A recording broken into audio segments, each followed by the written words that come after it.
What's up? My name is Ken Dumbo, the MC with the sauce. Don't forget to subscribe to J. Cool. Outside the State House grounds once we end. So I will ask my colleagues now on the Zambian side to please start to introduce yourselves.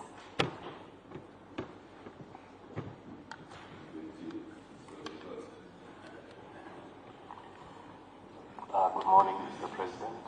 Good morning, Your Excellency. My name is Angona Simon. I'm Director for Foreign Trade in the Ministry of Commerce, Trade and Industry. Thank you.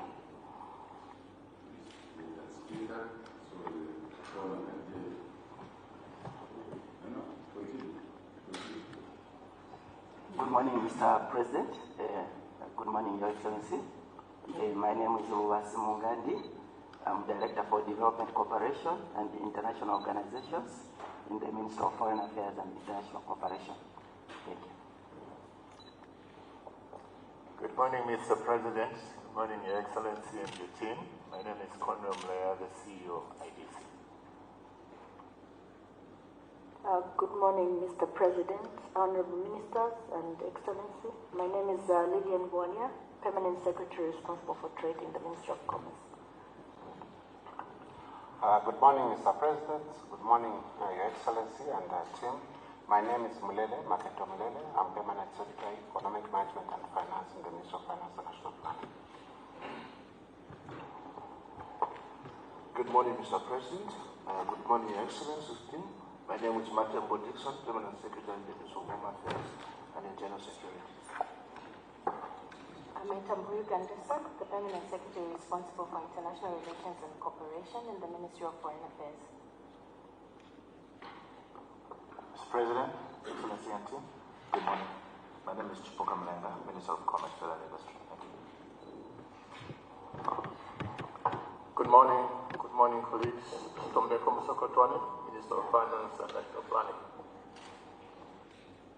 Good morning, Mr. President. Good morning, Ambassador and your colleagues. My name is Jack Mwimbo, Minister of Home Affairs and Internal Security. Good morning, Mr. President. Good morning, Your Excellency and team. Mulambo Haimbe, Minister of Foreign Affairs and International Cooperation, which I'm sure you know. Thank you. We can proceed with it.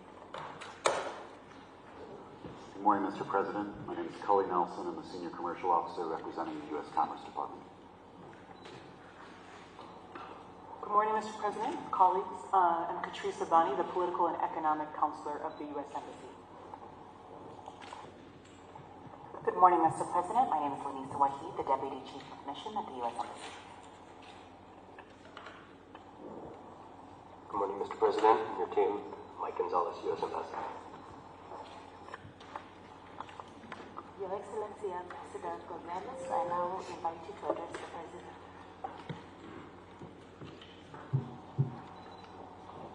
Mr. President, thank you so much for inviting me and my team to State House, along with your colleagues from Cabinet and the relevant ministries for this meeting.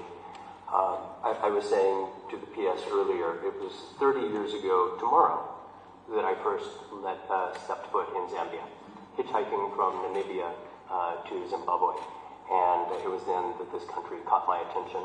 As I think I've told you in the past, my daughter took her first steps in Livingston 15 years ago. So I appreciate this opportunity for us to come together to review the U.S.-Zambia bilateral relationship. A relationship that I think to date has underperformed our potential. We have a history of huge amounts of development assistance that has failed to spur systemic development despite massive potential across this economy and nation. The business environment has not succeeded in attracting American businesses to spur that opportunity to turn into a reality. And in an environment where others have been able to exploit the environment, labor, the laws at the cost of the Zambian people. So today's meeting, I believe, is an opportunity for us to reset the relationship for mutual benefit, a benefit that delivers for both countries and for our peoples. As you no doubt everyone in the world has seen, the United States approach to foreign policy has shifted dramatically over the past 6 months of the Trump administration, shifting most boldly in a place like Zambia from an orientation of a aid or assistance-led model of development to a model of development based in commerce, an issue that you and I have talked about since my very first day in country, that I think we're both very passionate about seeing realized. But also an orientation of shifting beyond words to tangible actions, where the actions will be what resonates rather than the commitments. Where tangible benefits come to both of our countries, and not only our countries, but our peoples. As we've seen in recent months, policy actions in Washington are moving very, very quickly, as well as announcements. I am committed, as is my team, to support Zambia in efforts to seize the moment, to act now, to really turn this relationship to one that delivers much more tangibly, much more boldly for both of our countries. This is not about a desire to engage at just any cost. It's not about non-disclosure agreements. It's not about heavy debt that has very little lasting to show for it. Certainly not about polluting the environment or exploiting labor. It's about transparent and accountable business and commerce that benefits both countries, that benefits businesses, where businesses pay their taxes, where businesses abide by their laws, and ultimately where the people of both of our countries benefit. So, Mr. President, again, thank you so much for inviting me and my team for this very timely meeting. I appreciate it. Mr. President, before you come in, maybe the Minister of Foreign Affairs, I invite you. The Minister of Commerce. Okay. Minister of Commerce, would you like to?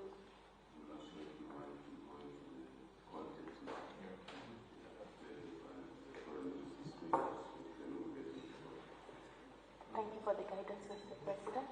Honorable Minister, I invite you to take the floor before the President responds.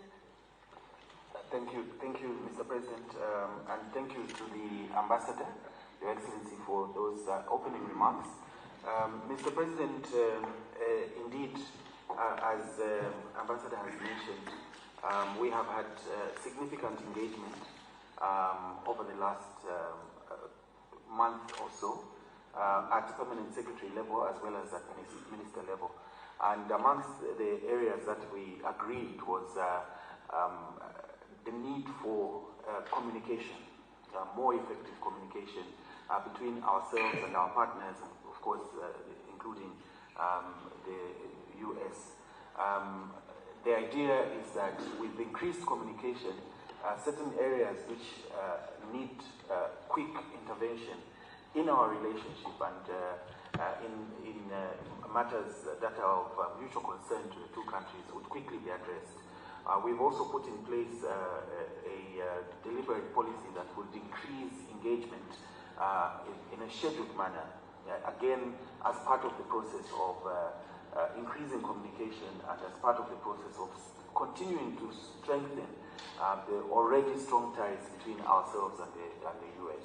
Mr. President, indeed,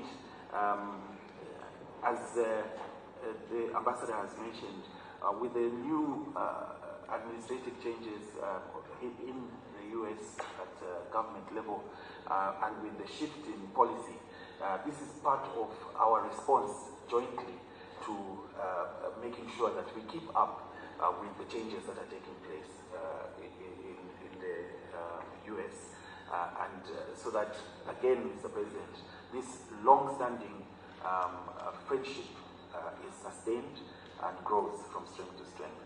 And most importantly, Mr. President, as well, we want to create an environment from the diplomatic perspective that will assist in the other sectors so that we see mutual benefit, as the Ambassador has hinted, from a business perspective, but also beyond that.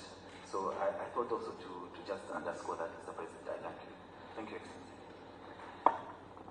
Thank you, Honorable Minister. Mr. President, the floor is yours. Thank you very much, PS Foreign Affairs. First, let me just welcome Ambassador Gonzalez and your team to Stonehouse. As always, we're pleased to have you here, and also acknowledge my colleagues, cabinet colleagues that are here, and senior government officials. I also want to indicate that the President actually occasioned this meeting. I initiated this meeting so that we could have this conversation. I had a chat with my colleagues that deal with our relations with other countries, friendly, sisterly, brotherly countries. So hence the team that you see here. I want to say from the outset that the Minister of Infrastructure should have been here, and the Minister of Transport, because amongst the things that we want to raise or discuss is the Lobito Corridor. So in our content, and you've seen that my colleagues will wait until that time when we'll engage in those issues where we think there's a lot of value we can generate by working together in a more structured way. So I then took this decision to call this meeting so that we can have a conversation on how we can develop our long-standing relationship. The U.S. and Zambia have a long-standing relationship in many areas. Leaders before us, President Kaunda for us, and obviously several leaders in the U.S. who have come through, irrespective of the political parties that they come from, Republican, Democrat.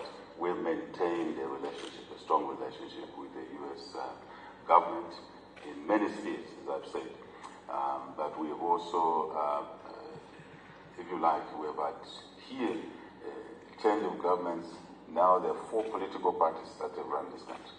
So UNIP, our Independence Party, MMD, different political party.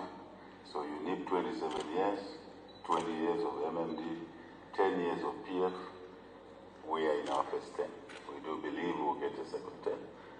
Practice of people of Zambia, God's will, but that's a subject for another discussion.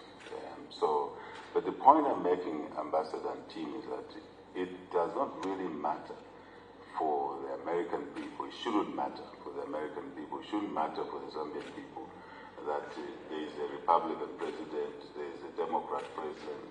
Maybe who knows, one day there will be another party or an independent president, as Ross Perot tried to be at some point to be president of America. For us in Zambia, Americans are our friends, friends of Zambians. And I think it's important that we who perform functions at particular times do understand that we need to continue building and advancing the U.S.-Zambia partnership. I thought I should say that because I think that's the way it should be. So now I initiated this meeting so that first we can really record our appreciation of this partnership, including when we took office, the issue around our economic, social policies, our vision, our agenda as a UPND government. Amongst those was to achieve debt restructuring. And I want to record our appreciation of the U.S. government over the Zambia debt restructuring, which really was, the debt was choking our headroom to focus on the development agenda, which you talked about.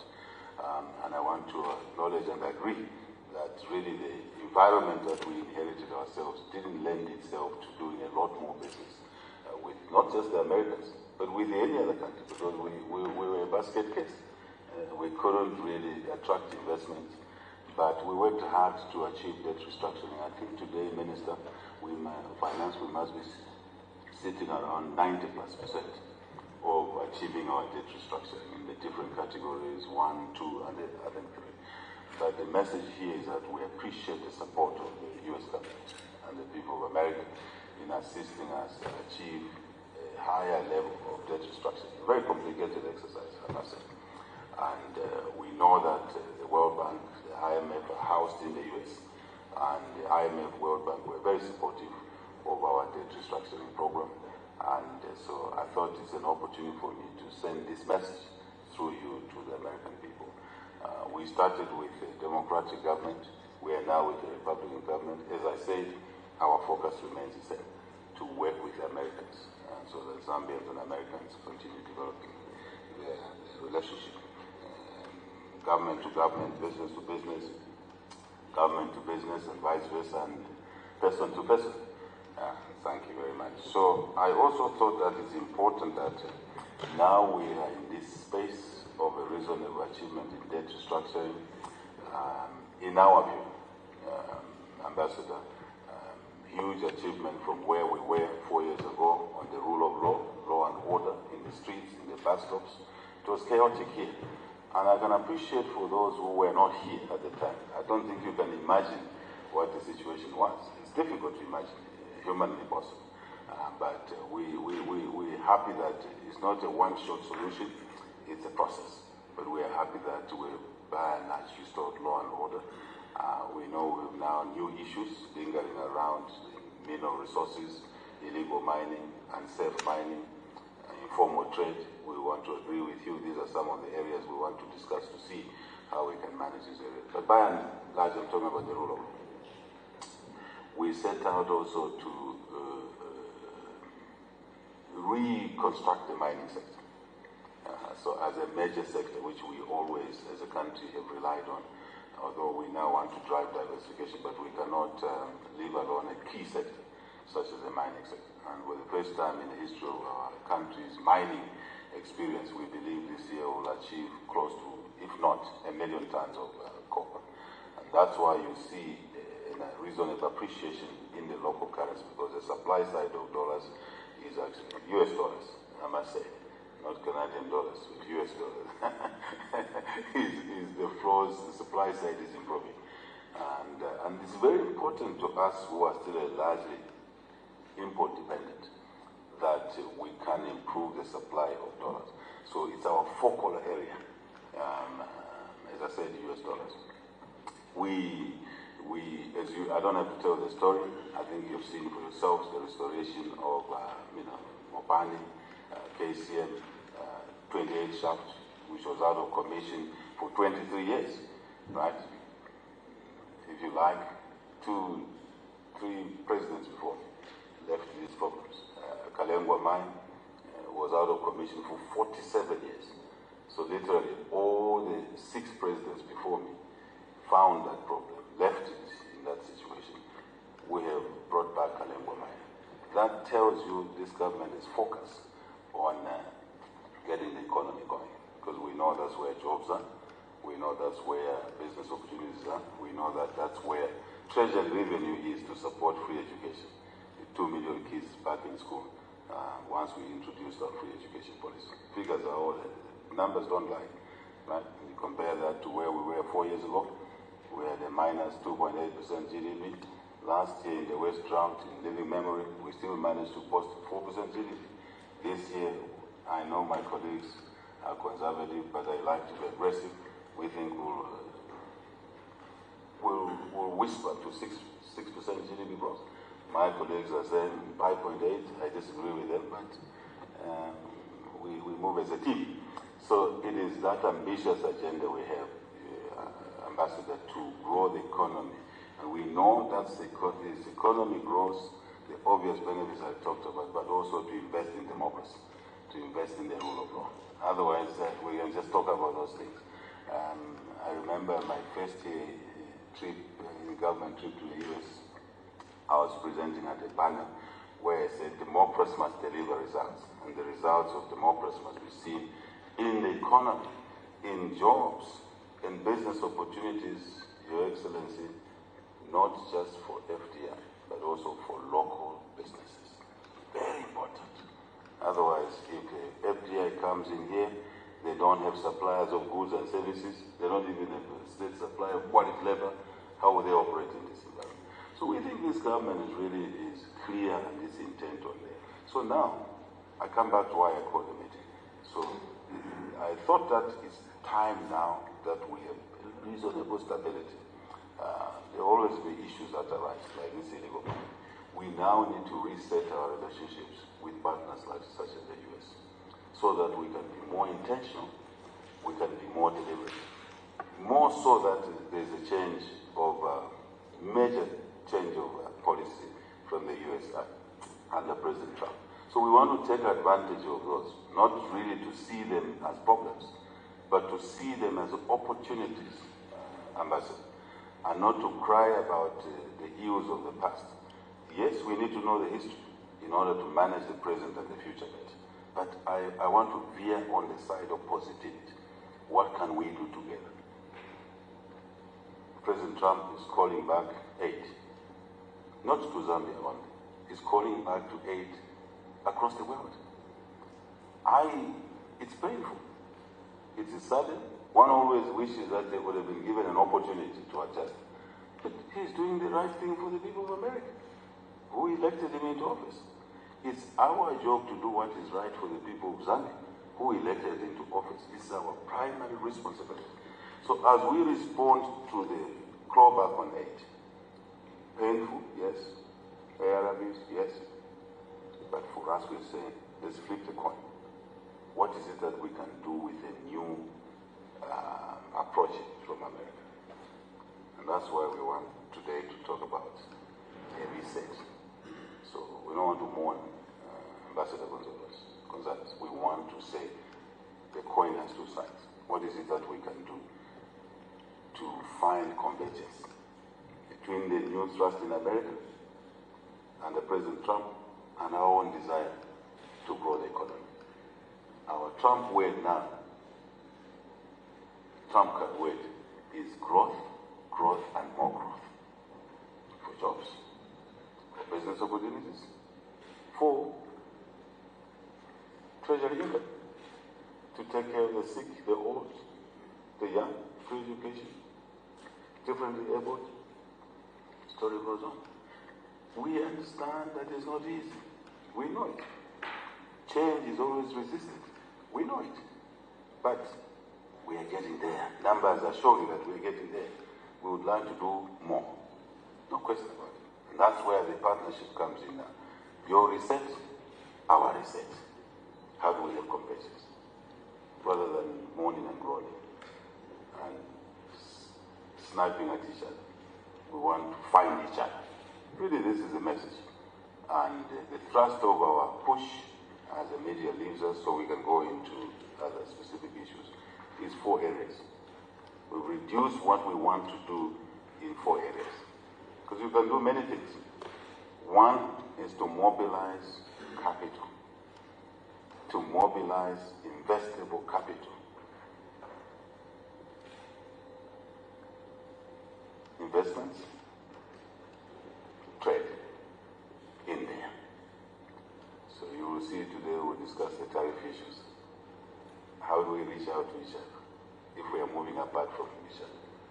I think that's a fair thing to say. Right? But no blame game. Americans doing what is good for Americans. We want to do what's good for Zambia. Small as we are. We have our intentions clear. Is there a meeting ground? I think there is. So I'm saying capital mobilization, but you also know what I'm going to say next. Fairly priced capital. The price of capital for Zambia, for Africa, has been too high. For centuries, actually. It's not even just because of the new government in the US, but for centuries. And that's why, Your Excellency, you hear us talk about, on the continent now, a reset of the global financial system, so that Africa pays a fair price for the capital that it mobilizes. Every country mobilizes its capital. Even the richest on earth, they do mobilize capital, investments, trade. Number 2, technology. We would like to access technology. Ambassador Gonzalez and team, and America is well placed in this area. Technology that will help us accelerate our economic and social growth. Give you an idea, digital platforms in the government, what we're calling e-government. Revenue collection, inefficient. I agree with you. We are underperforming there. But we need the digital platforms that are affordable, but will help us generate more revenue. But will also help us to service our country better, citizens. I know on your visa issues, there's an issue about digital platforms on assessing, doing passports and other things. That's content to get to that. But generally, I'm just giving an example of what we are looking for: a digital space, technology space. We're looking at irrigation technology for agriculture. Ambassador Gonzalez. We're looking at energy, technology in energy, solar. We're looking at how do we manage our forests? How do we manage our minerals? How do we avoid illegal mining? If we had technological tools that allow us to see who is digging strange holes, and quickly we check with the mining cadastre, that place has it got a license? Then we will know. Before we have 5,000 people there, we will know that there's something going on there. I think that technology is available in the world. So that's what we're doing. I've only given context. Number 3, Ambassador Gonzalez. We are looking for partnerships, joint ventures. My commerce colleague there. Joint ventures, partnerships, vested interest in each other to exploit our mineral resources in a manner that benefits the partner, investment partner, in a manner that benefits the country. I'm just giving context. I think our reset, and given President Trump's push for transactions, for trade, this is the biggest opportunity. I see myself. I think we will get so busy if we start focusing on these things, working together, positively, and sharing interest. And when we have joint ventures, Ambassador Gonzalez, from my business scenes, we will have a reason to work together and protect each other's business. Because we have joint businesses. We don't want the model of the past where FDI came and they had 100% of shares in our country. No. We want FDI that comes, that works with us at the equity level, at the management level. We want the best skills. Even if they're from outside, but if one skilled person helps us to employ 100 Zambians, we should give the work permit. That's why that minister is sitting here. That's why that PS is sitting here. So that we can make our position very clear as to what is desirable for us. So skills to deliver commercial success in our joint venture business. Number 4, Ambassador Gonzalez, focusing on the area of value addition. So when we are mining, let me go back to joint ventures. Mingomba is our mine. There's a joint venture between Cobalt of America and the Zambian government through ZCMIH. So at times we discuss here, and Mingomba was seated there, Mingomba representative was seated here, we were talking about local content. Our minister is not here, mines. Our bill on local content. And I could see that we're totally missing each other here. Because the local content bill is important for us to trigger economic growth, to create more jobs and business opportunity. Why I thought we were missing each other at the beginning. At the end, when we explained the meaning and the intent of that, we were in agreement, underscoring the importance of dialogue. And it's only last week, Ambassador Gonzalez, that the Chamber of Mines was here, and the big individual companies were also seated here. Barry Goat, Lumwana, First Quanta, Pani,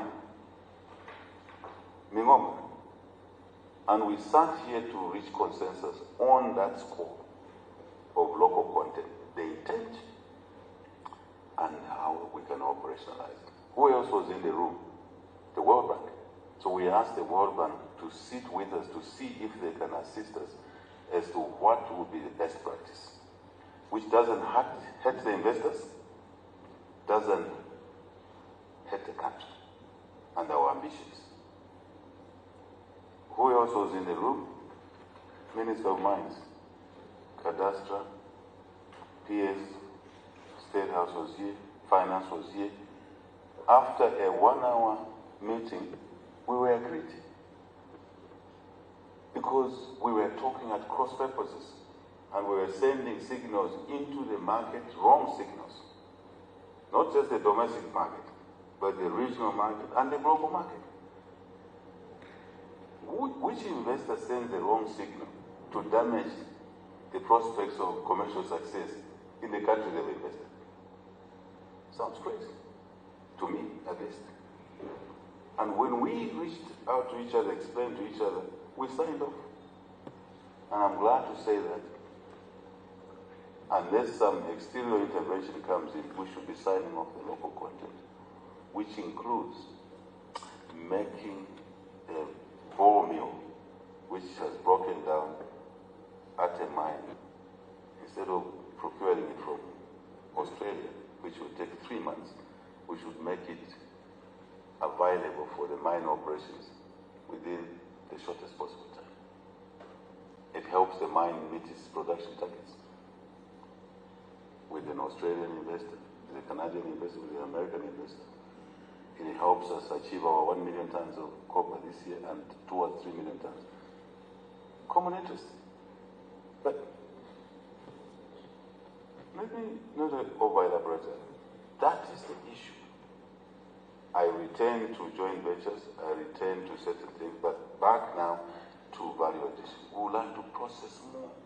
Right now, our mines is not here. We are working, Minister of Finance, you're here. We're working to get our concentrates out for a period because our processing plants are down, both at KCM and Mobile, for this window. So we are allowing that, which means we are losing a little bit more processing activity here. But the processors are out. So now we are saying to the Mobani, to KCM, can they work quick to repair the process so that we can take our copper to the next stage instead of sending it to a foreign country.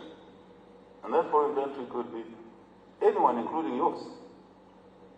So we would rather we process here so that we create more jobs and grow our economy.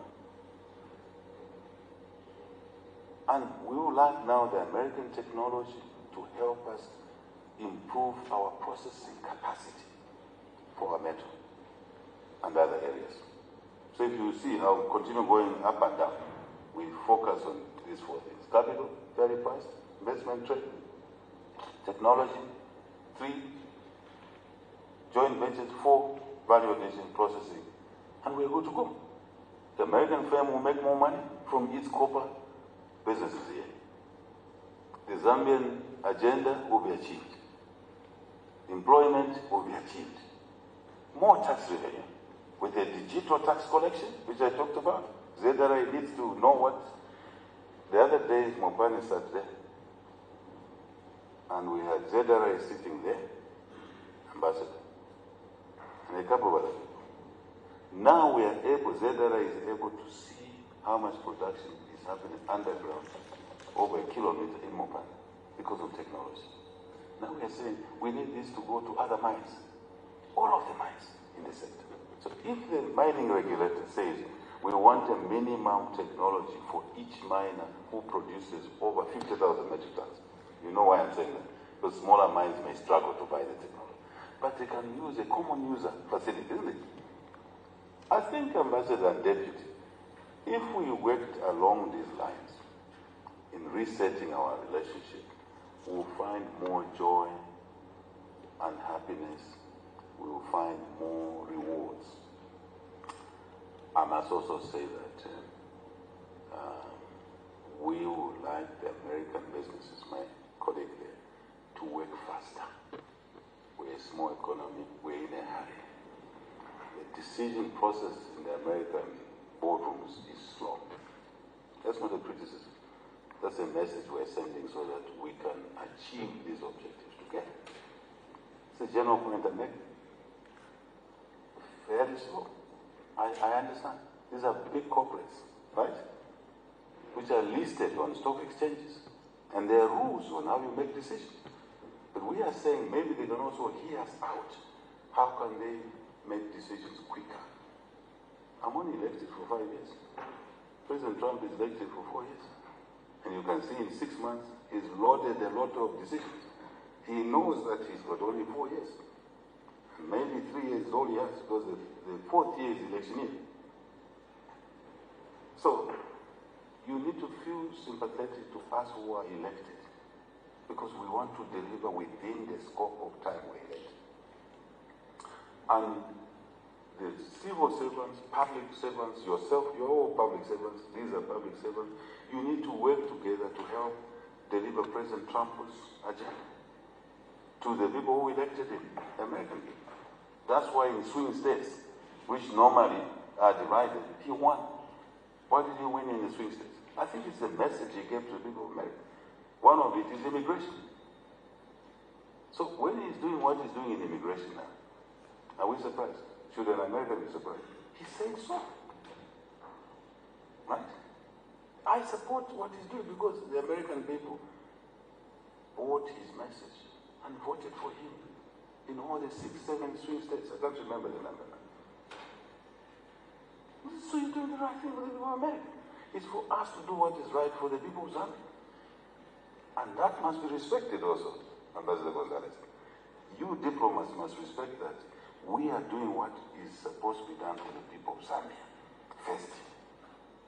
In doing that, we meet in the middle, where American interests meet with Zambian interests. Small as we are, we also know what we want. We need your support. I thought I should say it this way, and I would like to end here by saying, Ambassador, we're very pleased that you were able to respond quickly to this meeting. It shows the depth of our partnership and our intentions to work together to achieve what is good for America, what's good for us. So, and I listened to you very carefully. I agree with you. We have been underperforming. We can do more. No question about it. But let's reach out to each other. That's why I called this meeting. I'm very happy the team is here. And thank you very much. The team is here. We've been joined by the Minister of Infrastructure, who represented me at the Lobito meeting and the U.S. Business Forum in Angola. If you noticed, in the last 1 month, I've not been traveling outside, even inside, because of the funeral that we need to put to bed. It's a decision I've taken. I don't want to be misunderstood by fellow citizens. So the minister went to represent me and the Minister of Transport at the Lobito corridor. I think they had good meetings, met some U.S. businesses there. And this Minister of Finance represented me at a meeting I really wanted to go to in Italy over the Mattei plan. And I think we had very good meetings, touched on Lobito. That meeting also touched on Lobito.